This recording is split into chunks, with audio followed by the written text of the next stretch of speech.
We're here today with the elusive Dr. Flip Stander, also known as the Lion Man, who has been working with and researching the famous Namibian Desert lions since 1998. About 30 years ago I was working as a ranger in Etosha, and we did some work in the Skeleton Coast Park, and I saw a lioness on the beach feeding on a seal that she'd caught. And that left such an impression. That's just such an unbelievable thing to see.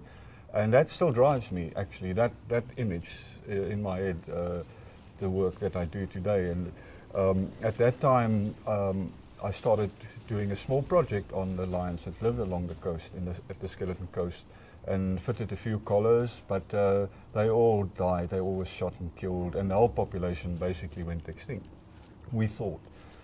And years later, as rainfall increased and conditions got better, the population started increasing. And that's when I started this current project in 1998. And this was all driven by that one sort of experience, phenomenal experience it was. So what is different about the Namibian desert lions? They're not genetically any different. They're the same as lions anywhere else. They don't drink water, for example. They can live without water altogether for years and years. And then they move these incredibly long distances, up to 70 kilometers in a night. Their home ranges are up to 30,000 square kilometers, where in Etosha the home range is maybe like 150 square kilometers. So they're like super athletes, and only the super athletes can survive there under those harsh conditions. We sit on an asset, a national asset. There's nowhere else in the world, in Africa, where you find lions that would roam on the beach and live in these unbelievably spectacular, beautiful areas, which is currently one of our main sort of tourism destinations. So we have this really unique population of lions, and they're spectacularly beautiful. The manes of the males are huge, because normally the manes of males get pulled out by the bushes in the thick savanna areas. So the males are spectacular. They're just awesome animals. So from that point of view, purely from a financial point of view for the country, the income that's generated through tourism, that's a key species that will attract people from all over the world. The conflict between lions and people is a big problem. Local communities that live in that area with livestock farmers with a few head of cattle, and look, lions will kill the cattle. They don't know care the difference between oryx and a cow, so that has a big impact on the people. And they retaliate legally, and they can protect their livelihood by killing the animals that do them harm.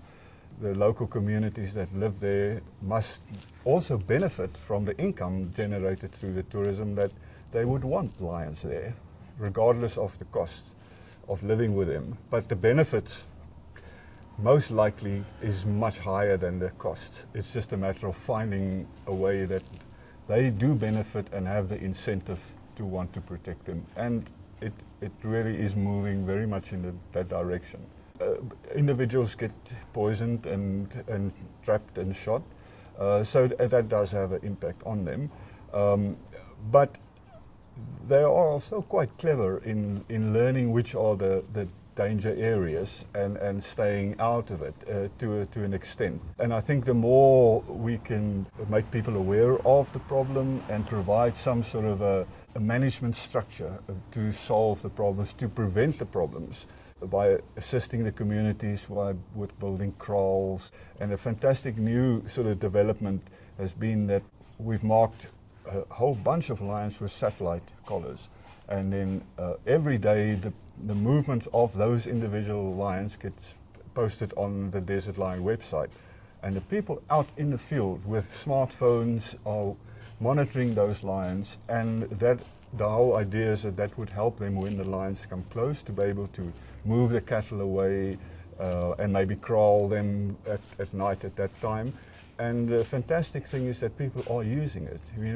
Barefoot people that are looking after goats have access to that information, and sort of like a very nice combination of high tech and sort of real grassroots type of management, combining the two. And it's just been running for a few months now, but it really has very promising prospects. There's really good communication, good collaboration between the Ministry of Environment and the communities and the NGOs like myself. I think we just need to carry on what we're doing. We're on the right track. Nobody can do this on your own. It's that collaboration on different parties, different skills and interests, and if we all work together like that, it really has good prospects. Could you leave us with one of your most memorable moments of working with the Namibian Desert Lions? You know, the whole project is so based on long-term records, and there are a few lions that I saw as cubs, and there's one lioness, and she was born in 1998, and she's alive still.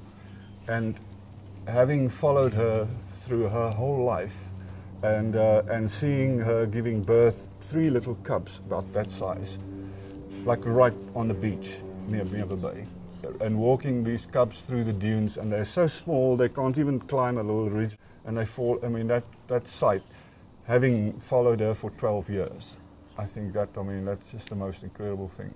And that she's still around, and she's just this awesome individual that basically repopulated the whole north, and she's like the queen.